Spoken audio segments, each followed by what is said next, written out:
Radio Show with your host, Lonnie Clark. We stand together and accept that we now live in a world transformed by Fukushima. Monday, Wednesday, and Friday from 8 a.m. to 9 a.m. Pacific Standard Time here on UCY.TV Radio. We relentlessly engage every ear that listens. We expose and confront the complete lack of accountability for the nuclear industry. Consider social engineering programs who view our bodies, minds, and souls as assets on a balance sheet. We discuss vital current issues, interview activists, and engage our audience in an effort to allow all voices to be heard. The Age of Fission radio show creates a venue that all will choose. We encourage our listeners to reclaim their power and their courage to take action and save our planet from the ravages of greed and indifference. Our actions matter. Every voice matters. We remind our listeners that happiness is resistance.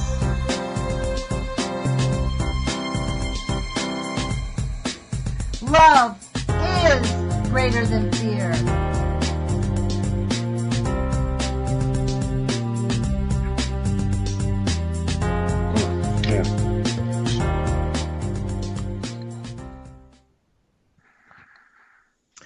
Good morning, UCY.TV radio listeners. This is Lonnie Clark with the Age of Fission radio show. Thank you for joining us today. It is March 8th, 2017, 8 o'clock in the morning here on the West Coast. I hope you enjoyed the pre-recorded interview that I did yesterday with Sean McGee. I thought it was pretty fascinating. Today we have with us a friend of our show who's turned out to be a friend of our show, Crow McKinnon, the shaman, who explains to us, helps us understand the journey, the internal journey. He's a shamanic practitioner. His website is shamanicvoyages.com, soon to be.org. Without further ado, thank you, Crow, for joining us. Really seriously appreciate you returning to our show. Good morning, Lonnie. How are you doing? I'm doing pretty well. Actually, I'm pretty excited. I have some good news today, which is unusual when it comes to the water protection movement and so forth. But we can get to that. Okay. Well, what would you like to speak about first? Because I know there's a few things on your mind that are important for us to get out. That's why you returned, because there were some things we started talk on. We started talking about the Noyon mountain movement and other things. So what is it you'd like to discuss first? Well, I think it was the first time that we were together on your show. You would ask me about if shamans ever come together for causes, because we were generally introducing modern contemporary shamans and kind of comparing them to traditional shamans and so forth. And the cause about Noyon Mountain came to mind, and I threw that out there. And it was something that I supported, but largely other people were doing the awareness work around it. And it got me to look at it a little more closely. And since then, I've been following it more and really recognizing how. John, are you there? The water resources and okay. Yes. Hello? Hi, you're sort of bounced in and out there. Just a second. Oh, sorry. That's all right. It's probably my signal here. It's not always 100%. But what struck me was the global water protection movement that people are beginning to see more and more of, across social media and a little bit in the news. Unfortunately, not enough. But here on Noyon Mountain, the reason it first came to my awareness is because I will be traveling to Mongolia this coming summer. And as I am getting to know the country more and more through my research, I see how important this particular cause is to Mongolian people and the shamanic community there in particular. unlike the U.S., this is not a resurgence of shamanism for them as much as it is they are having a renaissance after really being marginalized when the communists were in charge of the country. When they got their independence after the what do we call it now? When the Soviet bloc began to fail, a lot of these countries were able to gain their independence. And Mongolia is one of them. They do border Russia. They're very, very close. Russia on the north and China to the south. So they were within the Warsaw sphere of influence there. But now a lot of the shamans who were had been jailed and so forth are back out. A lot of the people who were practicing clandestinely are right in the forefront of social activism now, and the shamans have rallied around this cause for Noyon Mountain. Just to give a little background of what the problem there is that during communist times, the government and industry, which are basically the same thing, pretty much could do what they wanted to do without any oversight, unless it was a huge thing that attracted global attention. But for things like mining and so forth, pretty much went unnoticed. Now that Mongolia is a democracy, the Western capitalists have kind of moved in to exploit what they can, and in this day and age, trace elements and gold, of course, is very important to industry, and companies are out there trying to get it wherever they can, and they're really not ecologically minded people, just to put it very gently. Mercury is used in gold extraction.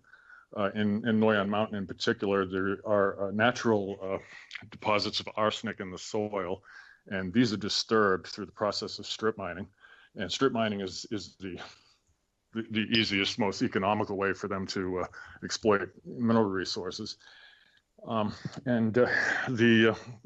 The largest. That's an odd statement, or that's what they think, but it's actually not, as we're finding out, as being people beginning to take back our land. Yes, there's two ways of looking at that. There's their pocketbooks as far as it being an economical way, and then there's the rest of the world. What they're doing is very costly. They are in fact possibly costing us as people of the earth here, they could be costing us very dearly by what they leave behind. And unfortunately, we play a part in this too, though. If you have to have the latest cell phone or device or whatever, you're in that stream that they're providing trace minerals for. People are wasteful, and this is an area where, as individuals, we can take part by each time we make an action, think about the consequences of that action. Can you make something last longer, or do you really need something that is that has a bad effect, or has bad karma associated with it? I don't think it's really good or productive to feel terrible about things, but I think it's really good to be mindful about the choices we make, and occasionally when we have the opportunity. Excuse me, Crow. Yep. Excuse me, Crow. Is Sure. it possible for you to maybe move into a different room in your house? Yeah, certainly. See if we can get a stronger signal, because sometimes you're phasing in and out. Half your sentence, like the last two sentences you said, I think, at least I did, I understood 50% of what you said. Well, you're doing better than a lot of. Okay, well, let's just keep going. We'll just put our intention. Is this all right? Wi-Fi better. Yeah, that's it. Yeah, okay. I will try to stay near this window then. I do have a bad habit of pacing when that could be part of the problem. So what did you miss? The last sentence that you said about uh, the cultural structure and the government coming back in and not using our resources again and thinking about it like that's but a lot of times this is the thing we say, oh yeah, we'll be more conscientious, but sometimes there's a lot of things that we just can't. You're talking about the mineral resources like your cell phones, your televisions, things that use those mineral resources. Right. Yeah. Only to have a real full picture. There are some very greedy companies out there that are doing bad things, trying to make a fast buck and not caring about what they leave behind. But they don't bear the full responsibility because they wouldn't be out there doing it if we didn't support them somehow. And that's one thing that I like to try to get across, because these people do this. They're generally living for a bottom business wise. They want to make money, and to get profitable for them, then they're going to continue to do things the way they always have without getting really strong pressure from the government or from special interests that social activists and so forth. We can do all those things, but the really important thing is we also have to keep in mind always that we are feeding them by purchasing what they're offering. And boycott is maybe not in as much as it was a number of years ago, but I think it is a strong tool. I think it's important to call out the people who are the big violators. In this case, in a Canadian firm called Centerra, or Centerra Gold, I believe is their name. And they have been guilty of some pretty questionable practices in extraction. Now, the movement for Save Noyon Mountain has been handled in many different ways. There's, of course, just the consciousness raising, but there also are people in Mongolia who have gone on hunger strikes, have occupied a place in front of public buildings to bring attention. And there's a woman from Switzerland who has been strong in the conscience raising. Her name is Anna Rueg, I believe is the pronunciation. And she rode a bicycle from Prague, Czechoslovakia, to her home in Switzerland with a jacket that said Save Noyon Mountain on it, and talked to people all along the way. There's a lot of grassroots. I've reviewed a lot of the stuff on social media and so forth recently, and it's kind of heartwarming to see how far afield the attention has gone. Groups of children who have done artwork, about saving Noyon Mountain, people who have changed their profile pictures to include a message about Noyon Mountain. Remind us again why Noyon Mountain, in a brief sentence or two, why it is so important. I've gone to their Facebook page called Save Noyon Mountain of Mongolia, Noyon. Save Noyon Mountain of Mongolia, and it does explain, shows the pictures and what it is, but give us a brief synopsis. We'll have a link, but give us a brief synopsis. A lot of what they posted is all in Russian, so you might not understand any of it. Yeah, I found that frustrating too in doing my research, but there is a fair amount of out there in English, and I haven't just used those sources either. In fact, that's all right. It's still a good series. idea. People could get a good idea, but why don't you give us a brief synopsis of why this particular mountain is so important to their country, to maintaining their burgeoning democracy? Okay, there are two main things that make it so important.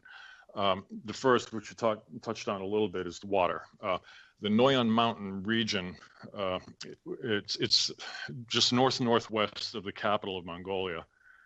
It is the main source of aquifers for the drinking water for the nomadic people who live in the steppes there. There are about 38,000 or so nomadic families that still live in the old ways. And they draw their water from wells and from rivers and so forth.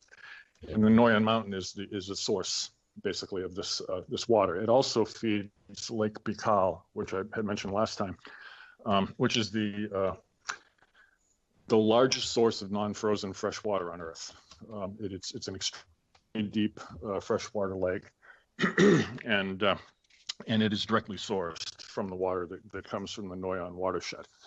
The other main concern of people about this region is Noyon Mountain itself has, for most of recorded history, been considered a very sacred cultural site.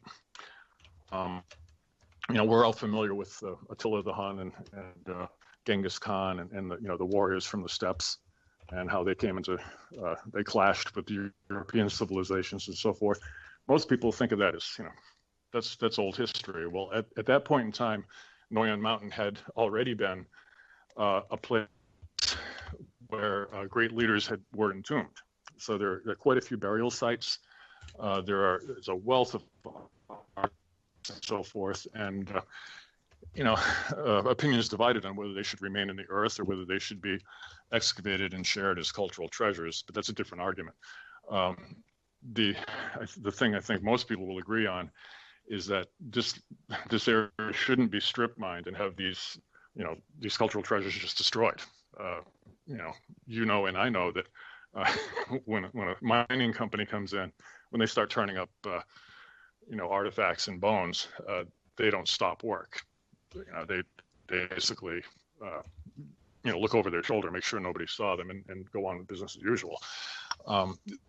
That's a real concern of many people from that area, and frankly should be a concern of any world citizen. This is a place that is very rich in history. The natural beauty is incredible. The fact that there's still a culture of nomadic people that are living the way that they have always lived, as far as anyone's history can record, and still holding to those traditions. It's amazing. There's practically none of that left here in our country. People remember how indigenous people lived, and many are trying to hold to the traditions as much as possible. But the cultural force of American society is too strong for that to really be successful in a major way. And unfortunately, like it or not, most native cultures in America have been assimilated to some degree. In Mongolia, there's still hope. These people are still certainly educated and so forth, but many of them still are living in the old life ways, and that's an extremely important thing to protect. And coming from a shamanic perspective, I revere the natural world, and even to some degree, or to a large degree, people are a part of that natural world, whether we recognize it or not. And those who live close to and in harmony with nature are people who ought to be respected, in my opinion. And of course, having shared spiritual beliefs with them doesn't hurt either. Yeah. Well, it's really fascinating. I mean, this whole thing. Crow, one of the things I was going to say is if the Skype continues to be dodgy, maybe I could call you back on your cell phone. But it seems to be okay right now. But if it starts to act up again, if we want to give up on it, let me know and I can call you right back on your cell phone. Okay? Okay. Yeah. I know that occasionally there's an issue. But yeah. We'll do our best. This thing with the Noyon Mountain, though, as you were talking about people being close to the earth and back in harmony with the planet, it almost seems as if modern civilization has no tolerance for that, right? And I wonder if the push against them is almost like sort of like Custer's Last Stand. That's sort of what comes to mind. You know what I mean? Like, they're fighting against like us we're out here attempting to stop the wave of nuclear contamination, which, as we've discovered, is everywhere. And the concept of having it been accepted as readily as it is, it's very similar. Like they're sort of like taking a big stand against civilization. Am I correct on that? Who's taking a stand? Well, the effort to I'm just save writing. Noyon Mountain, the effort to save Well, Noyon Mountain, because really what you're talking about is allowing the Mongolian people to maintain their way of life that they've had for millennium. yeah, and not just the Mongolian people, but this is part of a very important global movement. We as creatures of the earth need to protect our environment. There are those who are very short-sighted and because of ignorance or because of greed, are burning up this planet faster than it can repair itself. And when I say we, I mean people, like-minded people who really honor the earth and are concerned about this. We need to be a voice, and we need to not just give other people a pat on the back for. All really need to start contributing, even if it's just very small decisions. We need to start contributing to turning the tide the other way. You That's true. quite I a bit on your agree. program about how you mentioned how there are forces and very strong forces that are telling us that the sky is not falling. And we know that that's not true. We know that nuclear contamination is, the plume is growing. There's nothing meaningful we can do to stop it other than to stop doing things to lead to this sort of thing. It's true.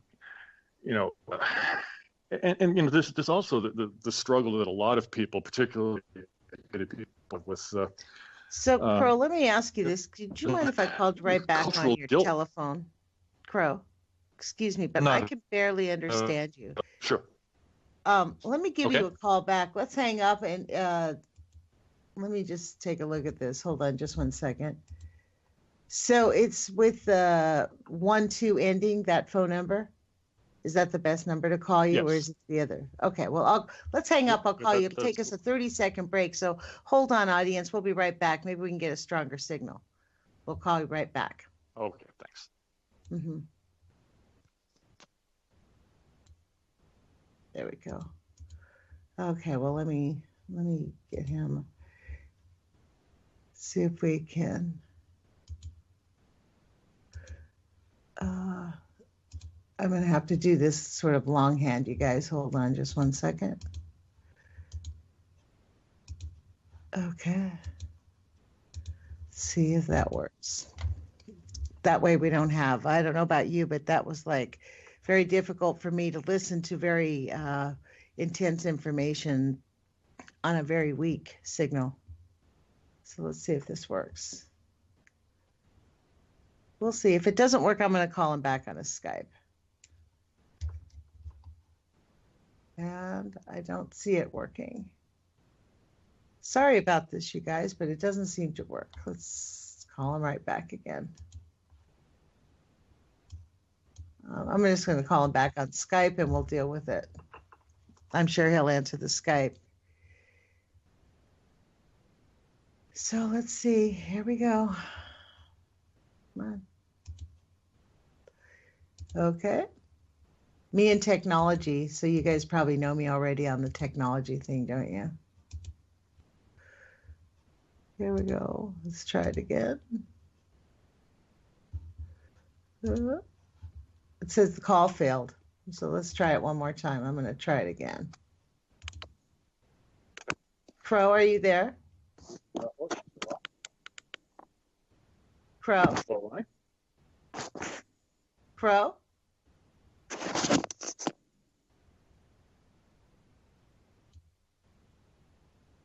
Well, this is interesting. Hi, you guys. This is Lonnie Clark again, and I'm having a technology failure as once again, you know me. I'm going to attempt to call him right back. How about that? Let's see what we can do. Maybe this will work. So the phone number didn't work. That wasn't any good. That did not work for some reason. Hello? Here we go again. Hello? Hi, it's Yeah, Lonnie. that didn't work so well. No, but you know what? Our line is much stronger. I feel a better feed, so I'm glad that we went through that. I'm sorry, audience, that you had to go through that last grueling 3 minutes, but we're back. You sound stronger on this end too. Yeah. So back to the Noyon Mountain and why it matters to all of us, because they're sort of the symbol. I get what you're saying, is that they're sort of the symbol of what we're up against all over the planet. Right, and as I was just about to mention, we also have to fight with the cultural guilt a lot of people feel. The Australians almost eradicated the Aboriginals there. In the U.S., we're all familiar with the Native American travesties, and there's also that. Here is. In the steppes of Asia, one of the places that until recently nobody really cares about. It had some history in the past, but it didn't really have anything that drew the attention of modern civilization. Until now, it's part of the resource extraction. We know that goes on in Africa, but unfortunately, it is really, really hard to get people to care about people who are marginalized. If that's why they're some marginalized. People, that's why they're marginalized, so that people don't care. Right. That's why the whole effort is to. It's like the same thing with nuclear. Okay, we're coming up on 3/11. That's this Saturday. I am just dumbfounded that people do not comprehend that Fukushima is it's the worst disaster ever to happen on our planet. It's like being shot with a bullet and being left to bleed for 6 years. And you're not quite dying, but you're bleeding out a slow death. And that, I personally have talked to Calc, we're going to do, I don't want to call it a protest, and I don't want to call it a commemoration. So I've called it Fukushima Ongoing Disaster Awareness Event. That's what it is. Mm-hmm.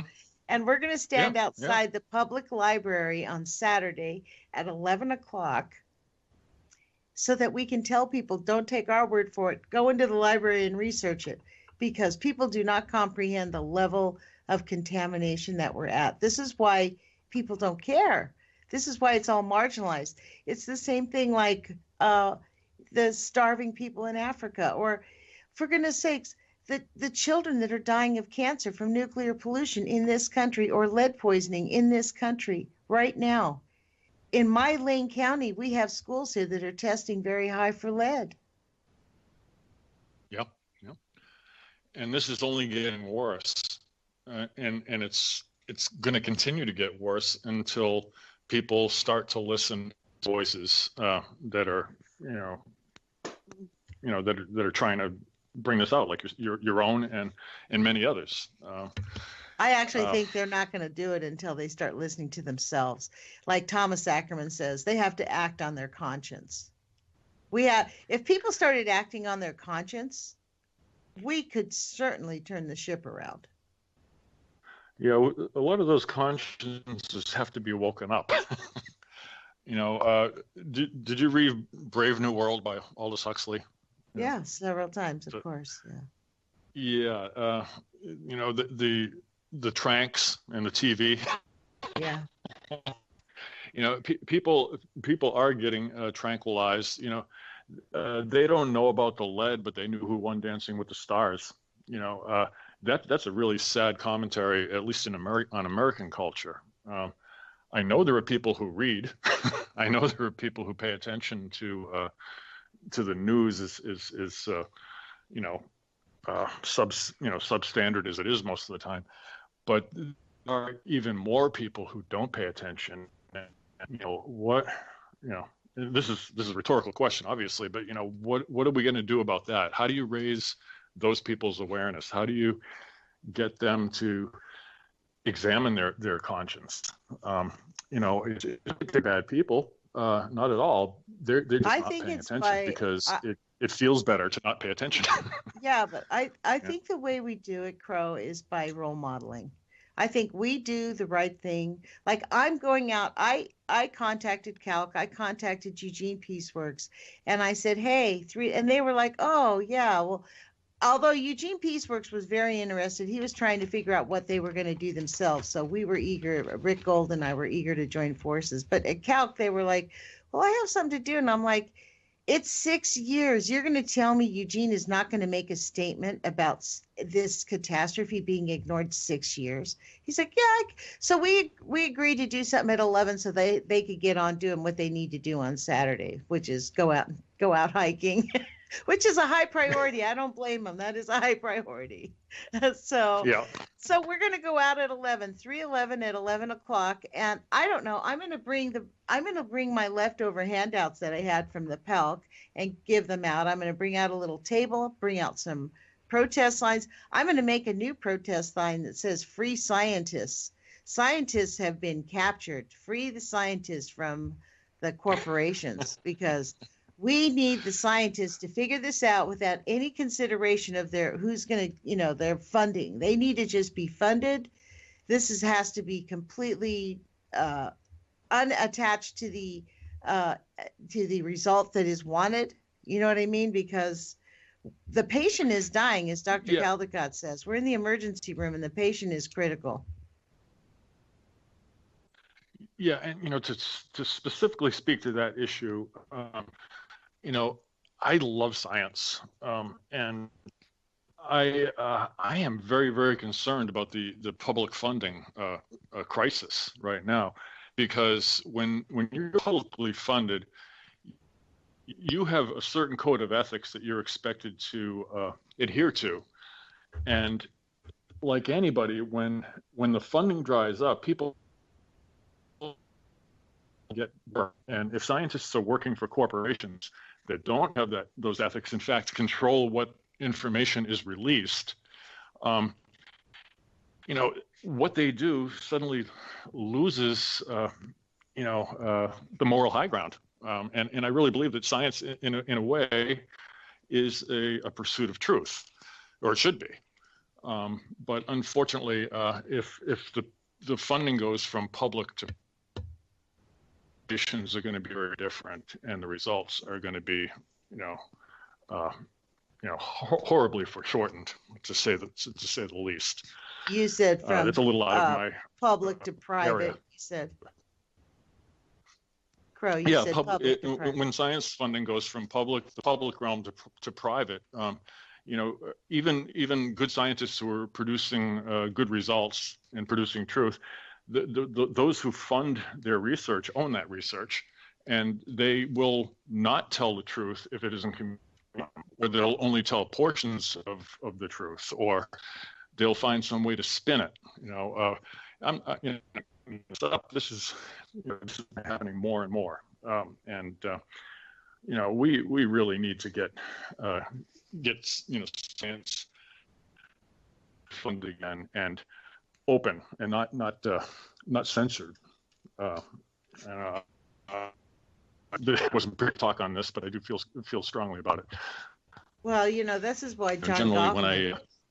That's why John Goffman was ostracized, because he wouldn't back down. Yes. He basically said, with respect to the safe dose, I'm going to quote this. He said, with respect to the safe dose they're trying to sell, I consider it a war against humanity. He says they're conducting a war against humanity, and somebody's got to fight them. Their big objection was that he said that it really did matter, that this was the controversy. The controversy was that he said unequivocally that the atomic power is not consistent with health. Period. He's not against nuclear. He wasn't against it. Well, I think it's very sexy science, but it hasn't been practically harnessed out, or uh, it's been released to even be handled. The whole technology. They couldn't build a plant to produce this so-called cheap, clean energy if they weren't subsidized really heavily with tax dollars. Yeah. They have no plan in place to how do you handle the spent fuel. This is not even talking about accidents and things, but have plans in place for how to handle the spent fuel that has, obscenely long half-life. Well, what's really bizarre, what's worse is how they handle it in the United States. We store it in the United States in containers that are half-inch thick that we know are going to leak in 20 years. Look at the list on Donna Gilmore's face. That's in fact part of what we give out is how long these storage, most of these storage containers are becoming to be at a point where we know they're going to leak. They know they are going to leak, period. Right. And they just keep that within the next 20 years, maybe they can put those in something else. So it's well, once they start leaking, notion of the Russian nesting doll. Yeah. So it's beyond. So again, let me ask you from a shamanic point of view. We're trained and conditioned to think that's how, that these are lessons from God, right? That this is just God wouldn't give you anything that you can't handle. That's kind of the statement that you're given as a Christian or, anyone. At least that's what I was told. So, but from a shamanic point of view, what is this concept about? When we think about the ecocide that's being perpetrated and the journey, this resurgence of people interested in our spiritual lives, in our true lives, this can't be accidental. What do you think of that? Well, shamanism is not a religion. So, yes, I understand. Say that anybody has a common prophecy, like this. Although things are, people do experience revelations of. Many shamanic practitioners were brought up in traditional Judeo-Christian theologies, and even that a god might be taking and things that happen. But the one thing that almost all shamans share as a belief is that all things have spirit, not just people, not even just animals, but everything. You can even extend the concept to to feelings and ideas to at some level have a spiritual presence in reality and individuality. So when even you talk rocks? about things like horrible things, even rocks, yes, rocks are held to be sacred beings by many cultures, and we are. You can them with respect. You can turn them into art forms. You can change them. You can carve rock and make a beautiful statue out of it. That's all done with the proper intent and respect. That can be a great, an okay thing. Wanton destruction is never a good thing. But when you burn a log that was part of a tree that had spirit, you're releasing the fire that the light and the heat that never reached the earth from the sun. It was captured by the leaves and turned into energy. And everyone gets the concept of how trees grow from the sun and the earth, and they connect earth and heaven. And we can burn a log and re-experience some of that sunlight, that power of the sun. We can thank the tree for its participation in our comfort and warming us. Full reverential outlook about some things is what shamans strive for. Now, to take that to a ridiculous extreme, nuclear energy is not just doing that. It's releasing Crow, starfire. Please repeat, basically. please repeat that because the internet conked out. Oh, sorry. Nuclear energy and compared to burning the earth, we're re-releasing starfire. Okay, this is not sunlight that didn't reach the ground. This is starfire. Explosion of a star. And some of those elements can be exploited to re-release some of that energy. This is not wild talk. A physicist would be able to follow the thread of this idea and would probably agree.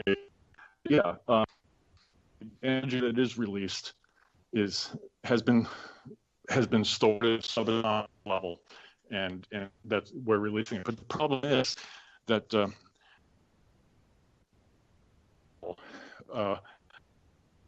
that we control, and it's like letting the water out. It might seem, we might be looking for a glass of water, but when the torrent starts, it can be, it can feed on itself and turn into a flood. And that in many times that respects, that's what's happening.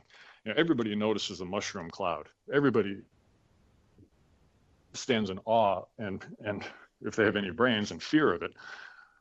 But what has happened at Fukushima is as bad or worse than a bomb might be, but it doesn't attract attention because you can't see it. We've been burning the earth. You can't see it. You can't see it immediately, and it takes a long time to recognize and increase Man, this cancer. connection is just killing me, Crow. I have to say, I can barely hear your words. Or even. I apologize. That's all right. Maybe next time I might choose a different place. And my house, when the weather's nice, I don't get a very good signal here. Oh, okay. Well, it seems to go in and out. We'll grin and bear it. Thank you, though. I apologize to our audience for our dodgy internet connection next time. It sounded okay before we got on the line. And then, of course, as the hour progressed, the line is not so good. But I think you're catching the concept of the ideas. I apologize. So go ahead, Crow. Well, yeah, I think that the thought was completed. As far as the. Well, let me ask you: are you going to be doing anything this weekend? I just am going to. Let me put you this way. Let me reframe that. I encourage you to do something this weekend on 3/11 in your own community to raise awareness. Go stand in front of your library, your grocery store, make up a poster board on the back of a cardboard box and say, Fukushima is still going on, and you can go find out about it. Because I think we need to put pressure, worldwide pressure on our governments, because it's falling apart over there. And the people in Fukushima, what's horribly sad is the people of Fukushima are being forced to move back in there.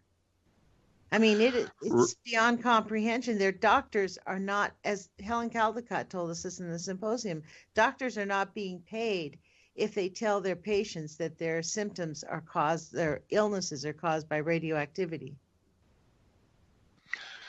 Yes, I've heard that, and I've also heard the ludicrous notion that because the background levels are so high, the most effective way to deal with that from a health perspective is to raise the minimum limit to something a little bit above what's actually in the background, and then it's safe. Right. There were madmen behind this reasoning, and it is madness because really definitely. I mean, it's intentional genocide, to be honest. It's ecocide. They're killing everything. And unless we stand up, this is what we were talking about earlier about the word water protector is a really good word. And part of what we need to include in water protection is nuclear contamination and stopping the nuclear I mean, I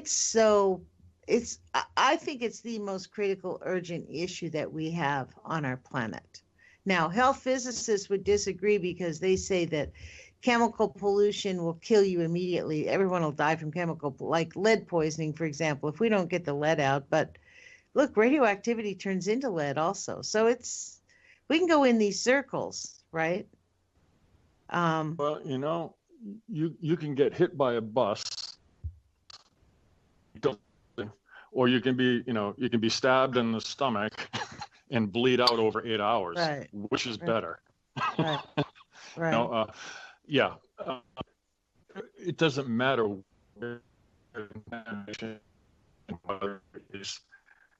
whether it's nuclear or whether it's human waste that is just thoughtlessly introduced into a wash. It's all an insult. The earth, on which we live, who I really believe has a spirit and a spiritual presence. Me too. As much as any one of us, and I think probably at least stronger from than a all of us. shamanic perspective. Well, let's hope so. After we're gone, she'll eventually heal. Over the the earth will still be here. We'll be gone. Right. But some people may think it doesn't matter, but I really truly believe that it does. As shamans, they perform work for individuals for healing, but also they work for the earth, for the healing of the earth. They seek the intercession of compassionate, helping spirits beyond themselves to actually be able to have some kind of effect, restoration of balance and harmony. And in small ways, this can be realized, but in big ways, when the earth is facing catastrophes like this, it takes a lot of work. It takes a lot of people. And in that sense, I would really encourage, if not to explore shamanism and to take part that way, at least to contribute on a spiritual level to hoping or working toward humanity as a whole, up and realizing that we are going down a very dangerous path, and that's what not everybody has to turn around. Right. Yeah. But we do have to change the minds of the people who are making decisions. Like, we have to concentrate on changing their minds through acts of love. That's what I think. Like, we have to really have our hearts full of love and allow our positive thoughts to overwhelm them and sort of steer the course, because we're not going to turn like sociopaths completely around. But I think we might be able to make it. I think that our thoughts are things. We had this conversation. I think it's super important for us to not hear their no. We have to hear our yes. We have to be determined that we are going to save the planet and turn the ship around, regardless. Absolutely. And I would like to share, like I mentioned at the beginning of the show, I would like to share a little good news if I can. Please. We have we're about getting toward 10 the end minutes. of the program. Yeah. Yep. Now, at Noyon, I had mentioned how some shaman people have been working toward raising the awareness and trying to get the government to stop the exploitation at Noyon. There were 7 people who went on a hunger strike. And it was yesterday the 6th. I don't even know what day it is. On the 6th, a vote was taken and protections were passed to protect regions, or a good section of the Noyon area, 1,000 hectares, which is around 1,000 acres, are now being protected by a vote of 71% of the parliament, or whatever they call themselves. Nice. How many hectares? I really believe. How many? 11,000 hectares. Wow. Hectares being, just over a couple acres. It comes out to 27,180 acres. Wow. And then there's an additional 405 hectares, or 1,000 acres, that are being protected for historic/cultural reasons. So we have a large area being protected for ecological purposes, and some for cultural purposes as well. Now, 7 people nearly starved themselves to death right in front of public buildings to contribute to helping this to happen, because clearly a new democratic government is always facing the danger of falling under the influence of big money. And Centerra Gold certainly has big money. I'm not, accusing anyone of taking bribes, but I am stating the obvious fact that I'm sure there was financial pressure to bear on them to make exceptions. And apparently, at least from the way it looks right now, they met with a certain measure of success. And That's awesome.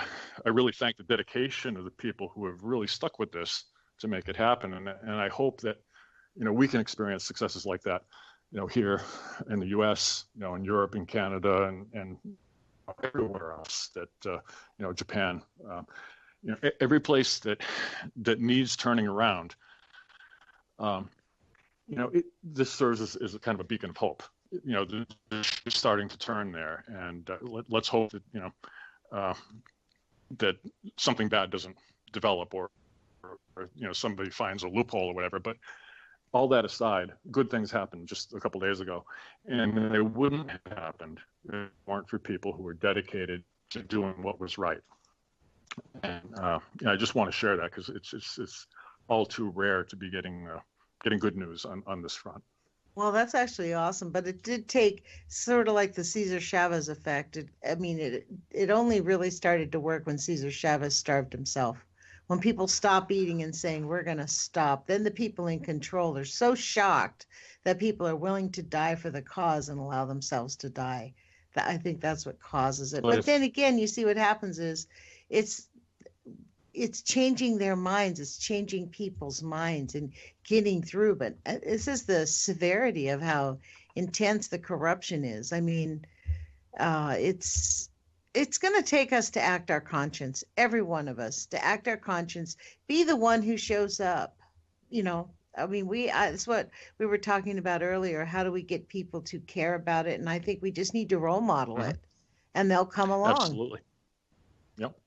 Yep. And we have to hope that. And for people who believe that spiritual efforts can yield results, we also have to appeal spiritually that people are turned around and are woken up and pay attention, because somebody starving themselves in front of a person of power, that person of power isn't going to do anything about it, and not even really be concerned about it unless people are watching.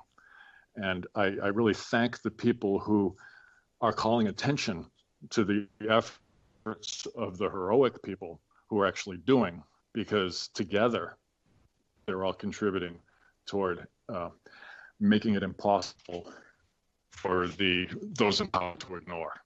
They don't care about a few casualties. They care sunlight and being seen and being recognized for what they're actually doing. So to everybody who took part, even if it was just a matter of forwarding what they've learned to others, so more eyes could see it. Even that is an important act. That's true. That's true. Yeah. It's kind of like what's gone down with I certainly don't want to discourage anybody from putting up. It's like even here in Standing Rock, where these people, it looked like, they failed. They're doing the pipeline, but they didn't fail. They've actually really taken a big stand, and they're teaching people. Pipelines are going up. We've got President Trump, which means his signing order expedited nuclear, coal, the oil pipelines, they're going all out, and the contamination is going to be everywhere. So I think that what's really good, I heard yesterday that there's an organization that's out there training people how to be political activists, how to get involved in government, how to campaign, how to go out, how to deal with it, because we need people to get actively engaged at whatever level that they feel like. And I think, frankly, the first step is really listening to your conscience. It's that spiritual journey. And there's kind of this is a different conversation, I suppose, Crow, but the acting your conscience is walking a spiritual journey. It's not denying your spirit. That's the thing. We have a spirit inside of us guiding us, telling us the path, the way that works, the way of the universe. And when we're walking in that path, that's acting your conscience. That's right. This is what the shaman do against shaman practitioners. They catch a lot of ridicule in our current culture because they choose to walk their path, and they know they're doing the right thing, and they're just going to continue doing it, period. Knowing that's right. It's the knowingness that you're on the right path that will bring you to do the correct things. Right. That's the walk of a warrior, is to recognize the voice of your conscience and act properly, regardless of how difficult it is. That's really important. And I think anybody who recognizes that also respects that. We must do what we know is right. Yeah, we actually have to. And especially now. This is the thing, especially now. We've got Fukushima has been going on for 6 years. And what have they done? They built a stadium for the Olympics made out of reclaimed wood out of the Fukushima prefecture. That's what the establishment is doing.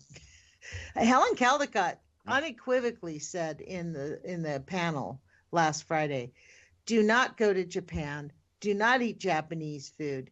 Do not go anywhere near there. Don't even think about it. And, just don't eat anything out of the Pacific, unequivocally. Don't eat anything out of She was saying that the Japanese are mixing good rice with contaminated rice to dilute it because they're sticking with the idea that dilution is the solution.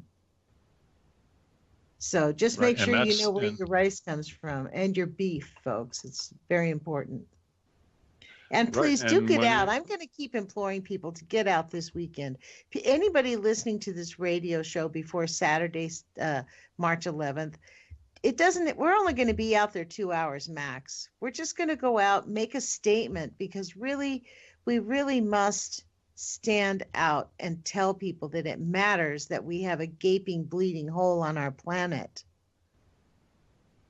And as far as the people that I can reach within the shamanic community, we definitely